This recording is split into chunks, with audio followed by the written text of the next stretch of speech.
Peace profound and personal power. What's up, friends? Welcome to the Ascension show. I'm D-Mike, and with this show we bring you the teachers, healers, thinkers, and feelers that can help bring you the inspiration and information to help ascend your life. Today we have the honor of welcoming one of our good friends to the show. I've been wanting to talk to you for a while. I'm glad it sort of came up and everything worked out that you got here. No, thank you for having me. I'm very excited to be here with you. Awesome. We're really excited too. And I really want to get into your story. There's a lot that we want to talk about. First, I just wanted to welcome you, Erin Perrigo. Yes. Yes, thank you. And healer, teacher, feeler, all of those. I think you check all of the boxes for sure. And as I was just saying, I like to talk to people who have taken the obstacles and tribulations and things that have happened in your past and overcome that. Yeah. And then realize, there's something to this, and I can package this up and share it with the world because you want to help the world. Absolutely. And I really admire that about you. So I wanted to start, from the beginning. So you're like, a lot to unpack there. right. Yeah. For sure. Well, we've got some time. So how getting into your practice? You're a holistic. I'm an emotional wellness coach. I'm a certified holistic health coach. Okay, yeah. Awesome. And so how did you even get into that? What got you in touch with wanting to find alternative health or anything that put you on your path right now? Well, I was always interested in why people do what they do. I come from a very dysfunctional family. Didn't realize until my mid-30s just how dysfunctional it was. But I always knew I didn't quite fit in. I used to joke I went to college and got a psychology degree to figure out my crazy family. And so always interested in that, always open-minded, always curious about why people had the judgments that they had that I didn't have. And then my father passed away pretty suddenly in 2012. And immediately after we buried him, it was like a week later, my middle child, my daughter, who's now 12, she was 5 at the time, what we thought at first was grief turned into this 2.5-year journey of figuring out what was going on with her health because she just spiraled downhill.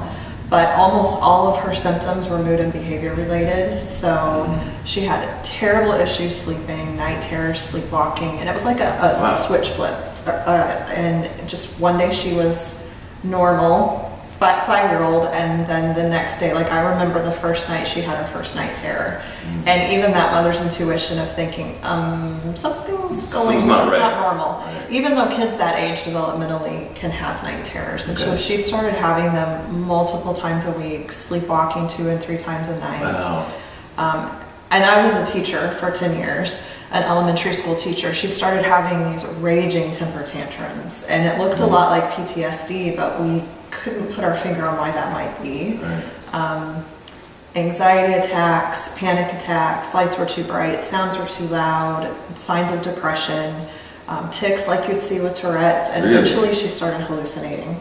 This was all happened right on the... It kind of increased as time went on. The sleep issues and the rages started right off the bat, and over time her symptoms just increased and got worse. And she became a different person. Completely different person. Somebody stole my child, and with my, a bachelor's in psychology, it was a little like going to WebMD and trying to diagnose yourself. I'm like, I have it was signs of psychosis is what she was exhibiting. So you're able to notice a lot of the things that are going on because of your training. And her relationships with other kids were terrible. She'd go down the street and play and be back 10 minutes later because some little altercation that kids usually work out, she couldn't do it. And my life was about padding her existence, trying to think 15 steps ahead of her, trying to keep her from having a meltdown. I mean, they took up huge amounts of time. Sure. She almost looked like a caged animal. She even would be like, "Mommy, I can't control myself." You could see it in her eyes. I knew something was going on with her. As a mother, that's got to be the worst nightmare that you could think of. And when nobody knows how to help you, and I'm taking her to doctors, I'm taking her to therapists and counselors, thinking it's grief at first. What are the doctors saying? Her pediatrician was very not helpful. Okay. The more holistic I got, less and less helpful, because at first she's like, "Oh, all kids throw temper tantrums." Oh, yeah, just it's no big sticker deal. charter, and I'm like, "Well, I was a teacher. I've already done all the behavioral things I can think of, and you can't sticker chart a child who's having a panic attack Sticker chart. or." Like, like you put in a classroom, like, here's a gold star because you stayed in bed like you're supposed to. Exactly. Okay. Kind of very old paradigm way of parenting. And that's where I was at the time. And so her dad at the time, like during all this, started CrossFit. CrossFit and paleo diet challenges go hand in hand. A lot of CrossFit boxes do those. And he comes home and he's like, let's try this. And like, are you crazy? This seems paleo, that's meat and it's basically nuts, very anti-inflammatory. Okay. Meat, vegetables, grass-fed, like as well sourced as you can get, because I don't know how much we're going to dig into all of this, but conventionally raised meat products and pasture-raised meat products are two completely different categories. Substances. Okay. Yeah, and so really nuts, seeds, fruit, vegetables, meat, no dairy, no grains of any kind, no added sugar, no processed food, basically. Okay. And so that sounds good. as I started to go down this rabbit hole, I started to be like, oh my gosh, what if this is food sensitivities? What if she's, has a deficiency? And you start reading about leaky gut and things like that. And so leaky gut syndrome. Do you want me to dive Sure, into yeah. that Is that no, something this is part of her story. Yeah, So eventually what happened is, because intuition, as this is the point in my life when I really started to listen to my intuition, because I was like, no, I'm not putting my 7-year-old on an antipsychotic. Until I've tried absolutely everything else that I can. Because that's what was being recommended. That's what eventually, after behavioral interventions and counseling and things weren't working, and we did all of the things. I made magic spider spray. She had a little broom in her room because her hallucinations were spiders and flies. Okay. So we were trying to empower her. Okay. None of it was working. And it was obvious. You could see her staring off into space in the corner of the room, like blinking, like she was tracking something. She could see that we couldn't. Wow. So, ended up in a functional medicine doctor's office, and first time that anybody, a practitioner, had listened to her story. And without just writing her off as... Without, like, here's a script. Right. Like, because, regular MDs, you get, like, maybe 15 minutes in their office. Naturopathic doctors and functional medicine doctors, your first appointment's 60, 90 minutes long, depending That's huge, though. They're really listening and really... The difference between Western medicine and functional medicine is Western medicine's like, okay, there's a piece of glass in your foot, here's some ibuprofen to make the pain go away. Right. Where a functional medicine doctor's like, well, let's find where the glass is and pull it out. It's like, what's the root cause of what's going on? So a lot of people kind of distinguish that, like, Western and Eastern sort of medicine. Functional medicine incorporates it incorporates like the best of blood testing and Western medicine type things, and Eastern medicine, herbals, all energy medicine, all of the other things that we would think of. The best of both worlds kind of things, which makes sense. Exactly. Right. So I'm telling her my story or Natalie's story. I'm like, I think she has leaky gut syndrome. That's your daughter? That's my daughter, yeah. And this doctor looks up at me from her note taking. She's like, I like you. You do your research. I think you're right. Wow. So I kind of had diagnosed her on my own. So she ran some blood work on her the first time a doctor had. This is the first time blood work is done. Yes. Because there is a lot of research now coming out that depression is a symptom of something else going on in the body. Mental health issues are symptoms of underlying things that could be off. So she was very vitamin and nutrient deficient. Vitamin B12, vitamin D, iron, all of those contribute to mental health symptoms. I hear D is very common. Yes, and that is a very common, and B12 is very common as well. And so we changed our diet. I kind of knew We had gone paleo for her dad at the time at our house, but I was still letting her go to birthday parties and friends' houses, and she was still eating birthday cake and having cheat days. And exactly. And you know, because I was being warned by lots of people, don't be that mom. You know, that mom. And so I didn't want to restrict her so much, but the truth is, if you're sensitive to gluten or anything really, the tiniest exposure can set off this cascade of things in your body. So I knew what to do. We walked out of there and I'm like, okay. And she was in second grade at the time, so I was able to control everything that she ate. Did you feel like the paleo was helping, or it was super helpful, but that wasn't the only thing that contributed to her healing.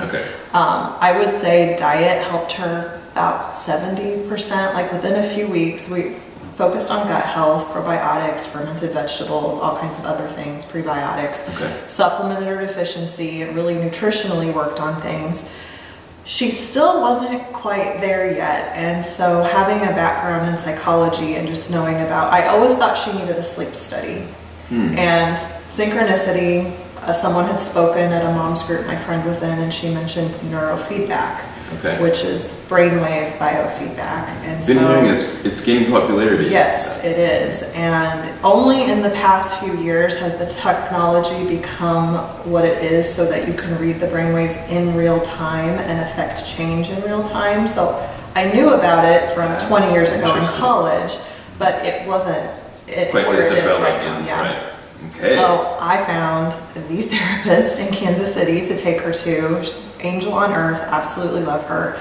And she, her name's Laura Bratt, if anybody in Kansas City needs a resource. And she's working with Natalie, and kids are so neuroplastic that usually 10 to 20 sessions with kids really makes a huge improvement. And what's neuroplasticity, if you can? Basically, research shows, you know, there's that saying, you can't teach an old dog new tricks. That's absolutely false. We're making new neural connections up into our 90s, science is showing.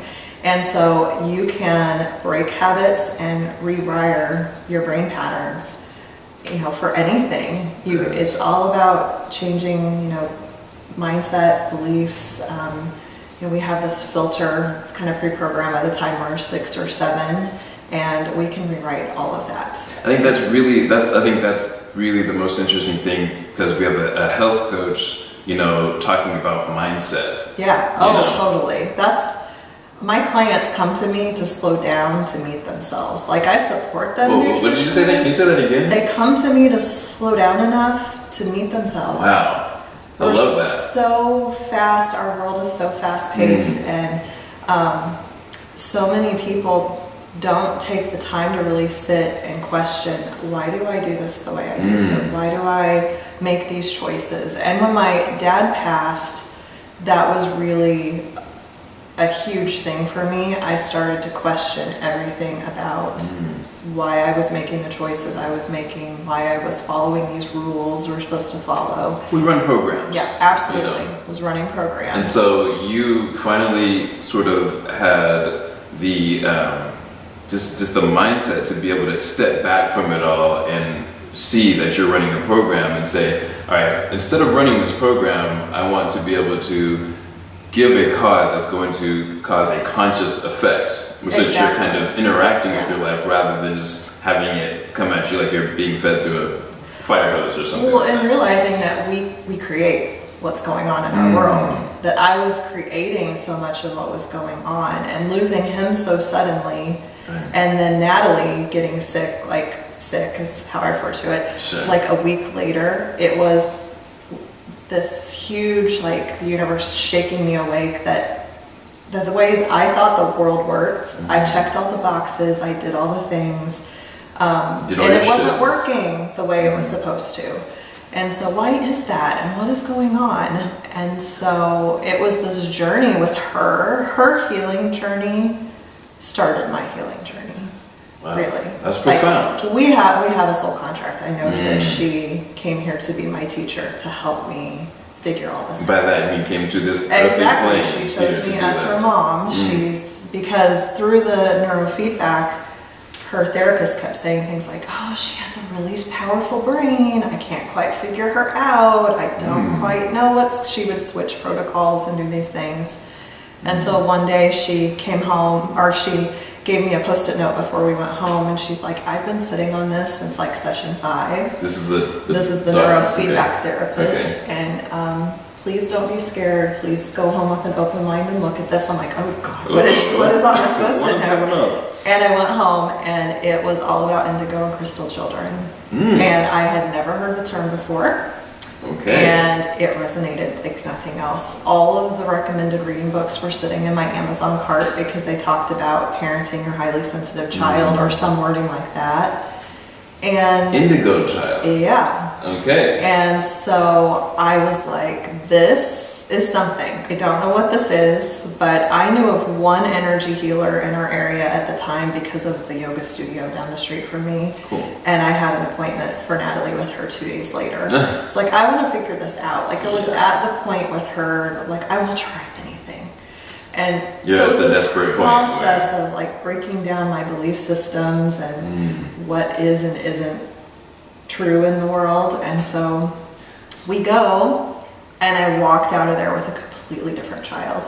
Wow. And for her dad, who's a CPA and very rows and columns, she was doing neurofeedback at the time. So we had before and after EEGs of her brainwave pattern for the energy healing session. That's going to be interesting. So I took her back to neurofeedback then after that, and the therapist comes out, she's like, Erin, I've never seen somebody's brainwave pattern change this drastically this fast. Wow, okay. So now you're then I started drinking from a fire hose. Okay. Then I was like, what is this? I have to learn more. Was on YouTube. I'm buying books by the dozen, just absorbing all this information about quantum physics and energy and that, And is that what the indigo, the indigo thing is? Or? So she's a crystal. Okay, all right. It's really that idea is that beings have incarnated on our planet with a certain energetic frequency sent here to help heal the world, to help raise the frequency of the planet. And so she has big work to do in the world. Yeah, for sure. And she chose this whole path, you being her mother, her parents, and her mission and everything that she's going to come up against in life is kind of put there to help with that sort of path of healing the world. Being that, I've heard a little bit about crystal, indigo, and that kind of stuff, and I just really hear crystals are a great reflection, a really great mirror. She is a mirror, and she's so high vibe that people either love her or they hate her. Because, quantum physics entrainment, our vibrations kind of raise to the highest vibe person in the room that we're with. And so when you are raising that frequency, it allows things to come up to be healed.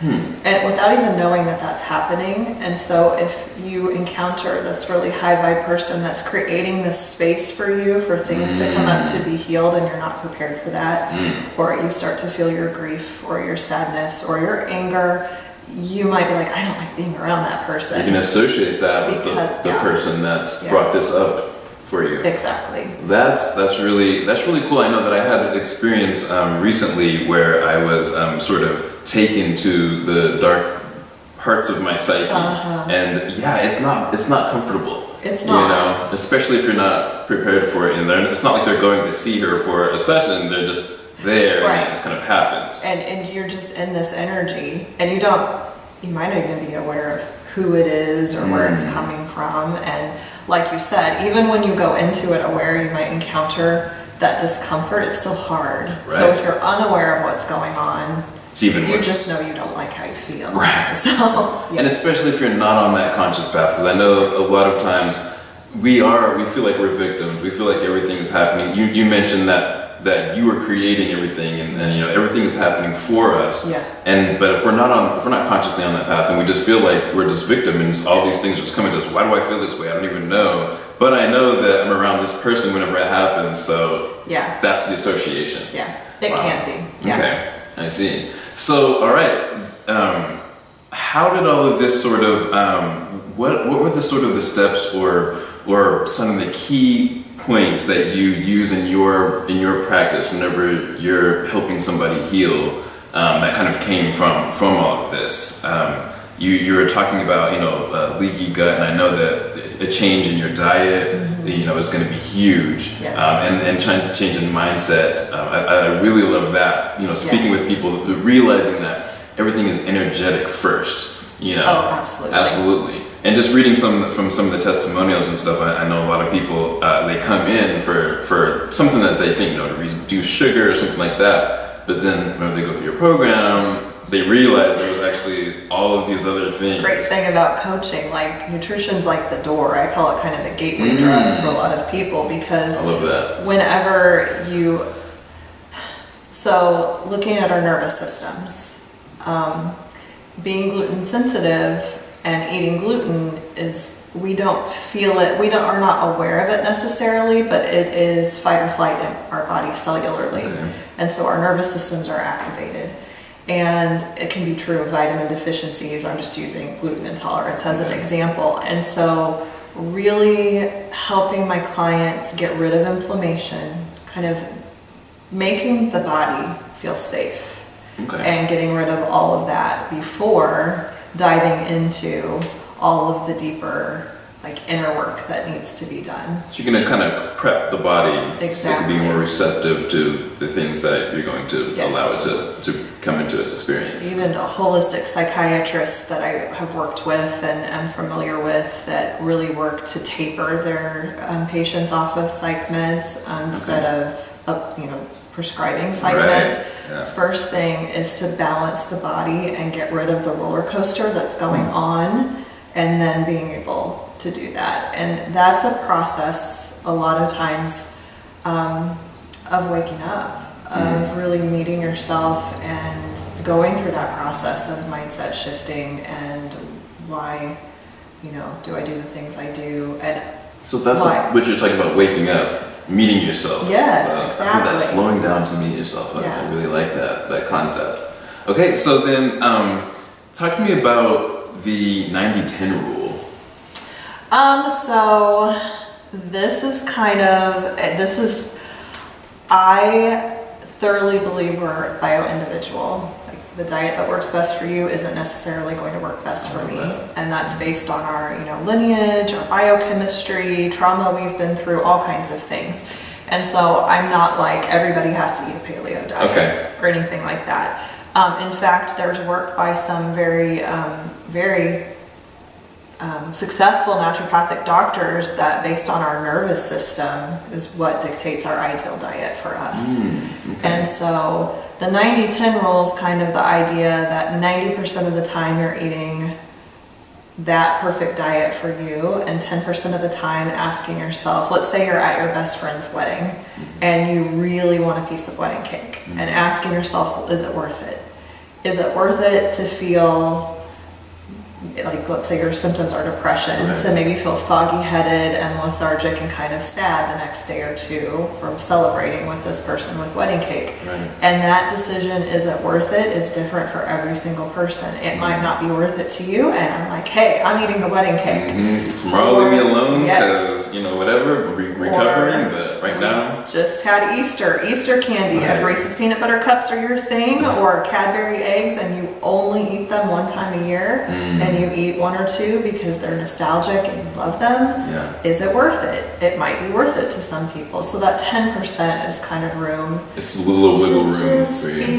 Be, let loose and have the glass of wine or eat the slice of pizza. I really like that because I think that diets don't necessarily work a lot of times because people, they're not sustainable. You have to make food that is going to be good for you, but also that you enjoy eating. I know there's a lot of people that have put a lot of research. I know Tom Bilyeu at Impact Theory, in Quest, they've done a lot of stuff. They are like, all right, we need people to eat healthy, but really, what does that mean? And how is that actually going to work? And you have to make food that tastes good, that you enjoy. Absolutely. Because I think that's why a lot of people eat, is for that enjoyment a lot. So I think that it's got to be. Well, and there are those people and trainers like food is just fuel. Well, no, it's not really. We eat in all kinds of social contexts. Right. We have so many associations with food. And also, it's really good to get curious about those things.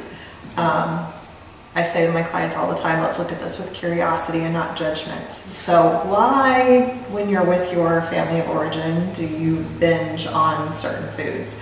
Is it because they're your favorite foods, or is it because you're suddenly back in this kind of toxic environment or the stressful situation and you're medicating with that food? And so getting curious about why it is that you want something is also just as important as having that room, that wiggle room, as you called it. No, I really like that. And bioindividuality, that was another thing that it's been coming up to me a lot of the readings that I do. And I think that is really key. I mean, I was just listening to a podcast where there was a doctor there, and he, for the last year, he's eaten nothing but meat. You know, yes, I've heard of those experiments. Yes, and not that I don't think that I would personally be able to do that, but well, think about it ancestrally. If you go to ancestral cultures all over the world, like Inuits, Eskimos, survived completely, very little plants, almost all on meat and fat, like 80% fat diet, basically. Whale blubber, different caribou, but they don't have a lot of plants. But you go to the equatorial regions, the Amazon rainforest, and they have all of these plants to eat. And you go to these indigenous peoples, and they don't have cancer, and they don't have heart disease, and they don't suffer from the modern diseases that, we do. Why do we? Because they're eating as close to the plant and animal as they possibly can. They don't eat processed food. They don't eat added sugar. They don't go through the stress that we go through. They're not subjected to the toxins we're subjected to. There's a term called ancestral mismatch in the medical literature. Ancestral mismatch. Yes. Okay. We did not evolve as humans in the context that we currently live in. We weren't exposed to electromagnetic radiation. There are thousands of untested chemicals in our food, in our water supply, in just our environment. There was a study done not that long ago, newborn babies, when you test their cord blood, they have around 250 synthetic chemicals in their cord blood. And so we're kind of living in this toxic soup that we weren't designed to live in. Okay, so this is a little like evolutionary psychology and things like that. So really kind of getting back to what our bodies have developed to do and give it the fuel that it is engineered sort of to use. And you were talking about like lots of fats and stuff. Is there anything like to the keto diet or anything like that? For certain people. Okay. So obviously if you took somebody from the Amazon rainforest and put them on the diet of the Inuit, they're probably not going to handle that very well. And so you really have to be very mindfulness in eating of, sure, give it a try, but it doesn't work for everybody. When I eat really low carb, I have insane cravings. I can't do super low carb. I need some carbs. So you're listening to this is what I'm wondering is like, how do you decide? Is it just you try stuff and you just see what so you're listening to your body? Absolutely. And I think that, it sounds like a lot of, you're talking about listening to yourself and your intuition, and I feel like, slowing down so that you can connect with yourself. I think that is something that I know we at Soul Ascension, we're always talking about connecting with yourself and being able to listen to maybe the stiller, the smaller voice that's actually got the truth in it, the truth of your body. So that's awesome. I wanted to, because I know that one thing that I've come up with that's helped me a lot is the salts in my water. And so Salt water. But it was huge. It had so much effect. I think I was kind of missing minerals and kind of whatever. But I did that exact thing. I just was like, it sounds weird, but I'll put some Himalayan salt in my water, and And I could see, and I think at first I didn't put enough, and then I think I was like, how much? I was getting ready to call you, like, yeah, how much? How often do I do this? How often do I do this? Yeah, but you know what? I just started realizing that it's just like we're saying, everything is different, and I think that's kind of what we're coming to is just that you have to do what's right for you, and I think that's kind of what you're saying. Yeah, and even daily, like now, I kind of intuitively supplement. So like my vitamins, minerals. Some days I do Soleil water, some days I don't. Some days I need some more B vitamins, so I'll take my B complex. And you can do muscle testing and different things to kind of see, to ask, is this good for me to take today? Would this be in my highest good? And so when you get in the practice of really asking yourself and really paying attention, okay, I just had this meal, how do I feel afterwards? Do I feel energized, or do I feel like I need to take a nap? And how is what you're consuming, not just food, but people you're around, media that you are participating in, all kinds of things. Like, how do you feel when you're interacting with those things? Is that what you're saying, like with muscle testing? Like you kind of just try it, or maybe ask the question and see like if your body feels expansive, or what do you kind of pay attention to? Well, a really simple test is you can do the food, supplements, all kinds of things. You just hold it in your energy field and kind of ask, is this in my highest good? And notice if your body sways forward, it's a yes. Okay. If you sway backwards, it's a no. Wow. So you can, in that moment, ask, and that's coming from your energy field. Your subconscious is communicating with you. That's amazing. So, yeah. Yeah, I mean, I know that there's electrical fields. I mean, we're finding more and more. There's neuron cells, very similar to neuron cells in our heart. Our heart has memory. Yeah. So then there's like polyvagal theory. So our vagus nerve is the biggest, longest nerve in our body, connecting our brains, our hearts, and our intestines. Okay. And how we kind of operate in modern society like our bodies are machines. And so if something goes wrong with the heart, just heart transplant. Or let's put a stent in this artery, but we're in a symphony. We're this like very complex, very sophisticated system. And what's happening in one part of the body is happening all over the body. So there has never been a peer-reviewed study done confirming the serotonin imbalance idea of depression.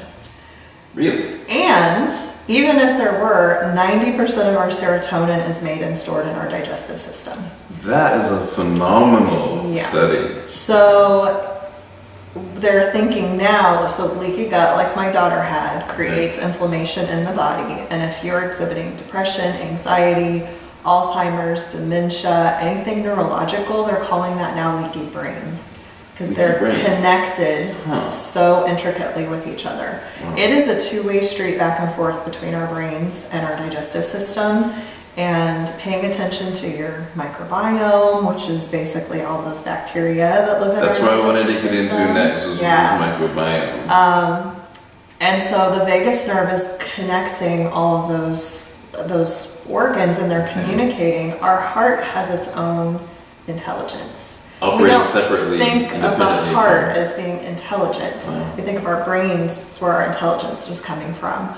But polyvagal theory is the study of how those parts of the body work interdependently of each other. I hadn't heard that polyvagal. Okay, just listening to people like Greg Braden, things like that. He's always talking about, science is saying it's all about the mind, but then in his spiritual community, they're always saying it's all about the heart. But really, it's about marrying the two and being able to have everything act in unison: thought, action, deed. And really, we talk about that a lot. It's really how you're able to create your life and create your reality. Absolutely. Is being able to align everything.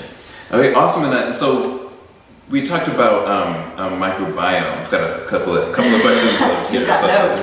Yeah, I got notes. Because that is something that has been really, it's been really prominent. It's been coming up is microbiome, because I've heard a lot of people say that it's whenever you say gut instinct, and how your gut is actually your first brain. Actually, is kind of what I've heard. So, what is a microbiome? I mean, Okay, so micro, very, very tiny. Biome, like think of like a rainforest as a biome, or the savannas, it's their environment. And so we have all of these gut bacteria that all have different jobs. It's in its infancy. How well scientists understand exactly which microbes do things. There's so basically what leaky gut is there is a one cell lining between what's inside of our intestines and our bloodstream. Okay. And so if anything damages that lining, they're called epithelial cells, then it creates holes or gaps in those cells, and larger chunks of undigested food, and they're still microscopic, they're just bigger than they should be. Okay. Pathogens, bacteria, toxins escape into our bloodstream. Okay. And so then our immune system is like, oh, hey, you're not supposed to be here. And there's also the theory that we're so clean that our immune systems don't have enough to keep themselves busy. Oh, wow. So every little every little bit of whatever escapes the intestines, the body doesn't know where to attack or what to do. It's just unfamiliar stuff in our bloodstream.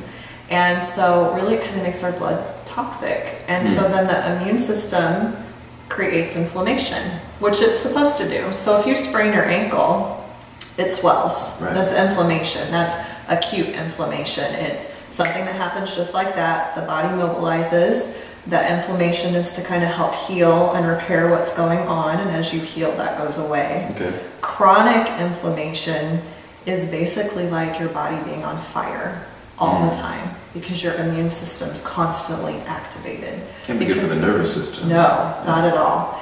And stress is actually one of the biggest drivers of leaky gut. You can eat a perfect diet, locally raised, pasture raised, organic, blessed by the gods, and if you are under intense stress, you're still going to get sick. Yeah, I've heard like stress is the number one killer. I mean, it helps to deteriorate our telomeres, which helps to age us more. And Harvard researchers estimate that 80 to 90% of doctors' office visits are stress-driven. 80 to 90%? Because heart disease, diabetes, like all of that responds so strongly to stress. Wow. And we don't, like I was talking about that ancestral mismatch before, we weren't designed, we didn't evolve to live with iPhones and TVs and the radio on and sirens and, and so fight or flight in the body, we need the fight or flight response. Right. So hunter-gatherers are walking along, eating lunch, and the bear comes, and everything in your body mobilizes to get you away from the bear and to keep you safe. So that reaction in your body looks like basically you're flooded with acid. Wow. So all of your decision-making capabilities, the prefrontal cortex, all of your brain's activity goes to survival mode. So stress actually makes you stupider because your brain is not engaging the way that it should. Right. Your body doesn't care if you get cancer, if a bear is chasing you. Your immune system turns off. Your body doesn't care if you can make a baby. Your reproductive system shuts off. So all the things we care about. Your body doesn't care if you're digesting your food, if you're getting chased by a bear. So your digestive system shuts off. Which is why if you could be eating perfect food, Natalie was eating pretty healthy at that point. She just wasn't absorbing what she was eating because her body was constantly in fight or flight. So part of her story I hadn't mentioned yet is when she was a baby, so the leaky gut came from when she was 3 days old. She contracted a MRSA infection in the hospital. MRSA, MRSA, is drug-resistant staph. She contracted it in the hospital. Can be fatal in newborns. So she was at our local children's hospital on a cocktail of 3 antibiotics for a week, like fresh out of the womb. And I didn't know any of this about the microbiome back then. But also part of her story is that whenever we finally got to go up and see her in the NICU, they couldn't get her IV in. So she was black and blue from head to toe because they kept trying to get IV access. Wow. So it rewired her nervous system to constantly be in fight or flight. So when we finally did take her to neurofeedback, her brainwave pattern was flip-flopped that of a normal brainwave pattern. Wow. Her therapist said she was in the most uncomfortable brainwave state a person can be in. Man. So her nervous system was fighting against everything we were trying to do and contributed to the leaky gut syndrome. But antibiotics are one of the medications that can that kills off. When we take antibiotics, it doesn't just kill off the bacteria it's designed to kill off, it kills off lots of bacteria. Wow. Including some of the good stuff. Yes. Maybe. A lot of the good stuff. And different antibiotics are implicated in more damage than others. Sure. So it's good to do your research before you take them. You really want to pay attention to your gut health because leaky gut syndrome can be, medications can contribute to it, stress can contribute to it, food sensitivities. There's several different things that can damage your gut. Okay. And what were some of the things that you would say that you would do to kind of take care of your gut? You mentioned some probiotics or prebiotics, things like that. Are those things that kind of can help you with your... So probiotics are introducing healthy bacteria into your body. You can get that through supplements, kombucha, kefir, yogurts. Homemade things are always more potent than store-bought things. Okay. Fermented vegetables are really good, and the more plant material you eat. Really, the author Michael Pollan, he's a journalist and food writer.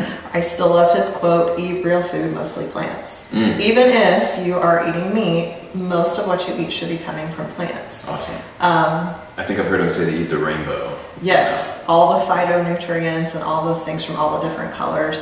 Dr. Mark Hyman, who's a functional medicine doctor who's written several books, he calls it condiment. So think of your meat as like a condiment on your plate. Oh. So there's very, you can get different vitamins and minerals from the meat you're eating, but source it really well, and it really should be like a fourth maybe of what you're eating. Okay. So eating a lot of plant material is really helpful for building, because that's what the bacteria feed on. To keep them happy. Prebiotics are food for the probiotics. Okay. It's all those fibers, and it helps keep all the gut bugs happy. The gut bugs? Yeah. And so doing that, looking at certain medications that you take. For women, birth control pills are implicated in leaky gut syndrome. Really? Yes, and vitamin deficiencies. So that's one to look at. Like Nexium and Prilosec, like the proton pump inhibitors, when you have indigestion and you think you have too much stomach acid, those are terrible for your microbiome as well. So certain medications affect it. Watching your stress level. Yeah. Big, that's huge. So meditate, do something. Meditation or even breath work. So certain foods, like there's people that think gluten-free diets are just, a fad and that you shouldn't be on one, but gluten is a huge, and I don't really know whether it's what's been done to the wheat that we eat, all of the pesticides and things, and how they've been hybridized and changed. The wheat that's grown in America has higher gluten content than the wheat that's grown in the rest of the world. It's been hybridized for drought tolerance, so that's changed. We're changing. We think science, we're so smart, we're going to do all these things, and we're going to outsmart Mother Nature. There's sugar. Sugar's huge. Sure. Yeah, I feel like I could talk to you about this stuff forever, and there's so much information that we want to get out, so we're definitely going to have you back for sure. Oh, awesome. I'd love to. Definitely. But as we get to the end of our time, I want to ask you, so if you could tell people to make one change or maybe one observation in their life to become healthier, what would you say that would be? If it's something that you eat, or if it's your mindset, or if it's whatever, what would you say would be one change? That's a tough one. Yeah.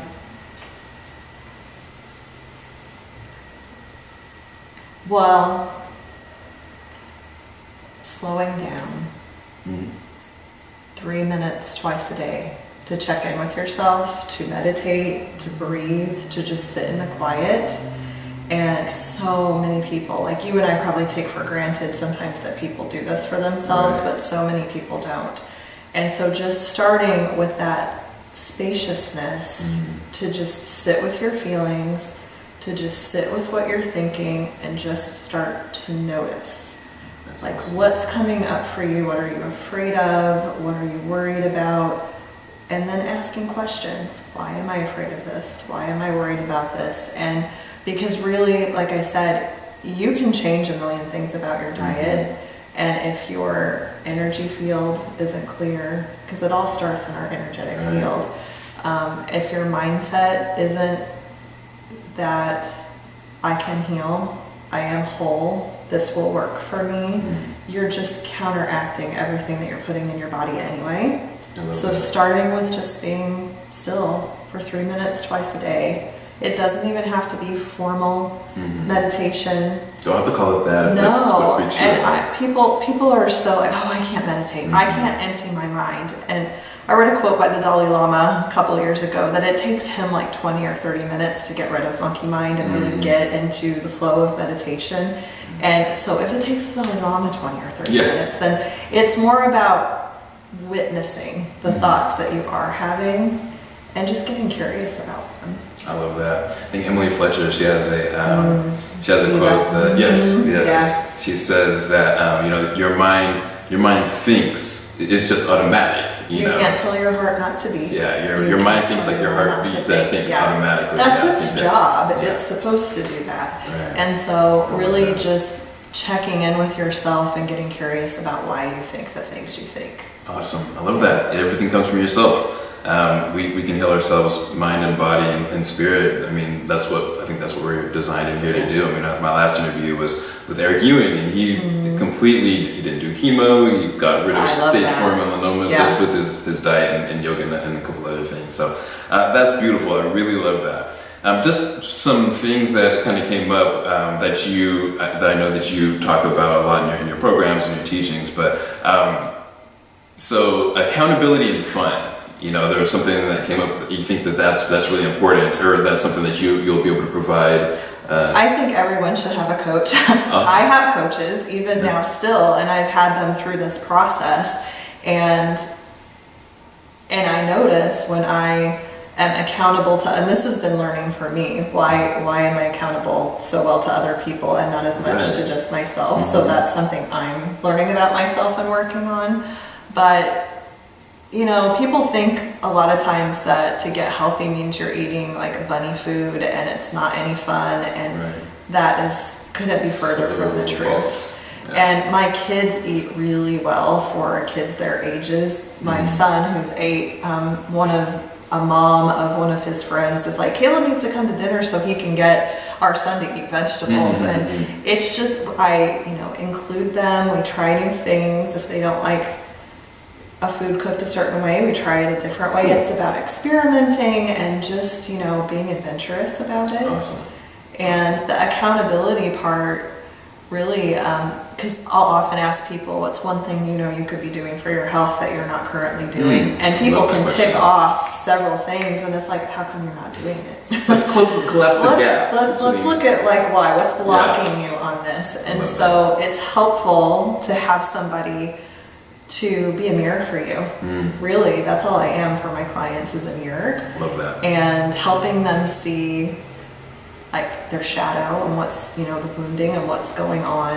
A lot of times it's self-sabotage for, our ego tries to keep us in low safety and belonging. Right. And so helping people shift that, I can still have this and this. It's not this or that. Right. It's yes and. You don't have to sacrifice this or that. Awesome, that's great. So before I ask my last question, where can people find you online? So my website is consciouslyhealthy.com. Consciouslyhealthy.com. Yes.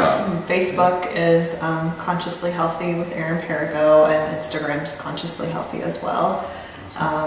So look me up and love to connect. Yes, definitely. All right, my final question is, what is your definition of a fully ascended life? Another tough one. catch me off guard, hard questions. That's my job.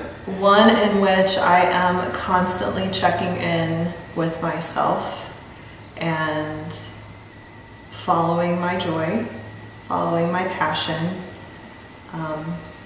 calling myself out on my own stuff, really questioning why I'm making the choices and doing the things that I'm doing, and spreading love. That's beautiful. Really, that's what it's about to me. I love that. I think that's what we're here for. Yeah. All right, thank you so much. Thank And you I just so much. wanted to, before we go, I was reading a couple of the testimonials from your page, and I just thought it would be really cool to share just some of the stuff that people have been saying going through your program. Here's somebody that Jen came through just trying to eliminate sugar from the diet, and then 3 weeks found out about all these other things and food sensitivities, and she said it completely changed her health in 90 days. I thought that was really awesome. And then another thing that I thought was really cool is Karen was just saying that after she was being a stay-at-home mom and just really realizing that she didn't have to sacrifice her family. She can put herself first and still not have to sacrifice the home life. And I think that's really beautiful, being able to have that balance and all of that. And I think that's a big thing for women in general, is being nurturers and caretakers by nature. And coming from my background, I was very codependent, and so everybody else's needs came before my own. Just that idea that what if you're robbing your friends and family and loved ones of the best version of you? That's beautiful. What if you're they deserve that and you deserve that, and if you're not taking care of yourself, then you can't offer that to the world. Take care of yours. Fill your cup first. Absolutely. All right, I love that. All right, guys, thanks so much, and keep tuning in and like and share if it's brought any value to you. We're going to continue to bring on amazing healers, teachers, thinkers, feelers like we have here, and so subscribe and make sure that you give it a like, and share this with somebody who could use some Ascension in their life. Definitely check out consciouslyhealthy.com. Erin's been a great force for change, and she's really dedicated to being able to help people to find themselves, to slow down, to find themselves, which I thought was beautiful. So we're gonna have you back. Thanks so much for coming. Thank you All right, so great. much. Yeah. Thanks so much. Yeah, Jen. thanks so much. All right, we'll see you next time. Yeah. Thanks. Awesome. That was great. Thank you.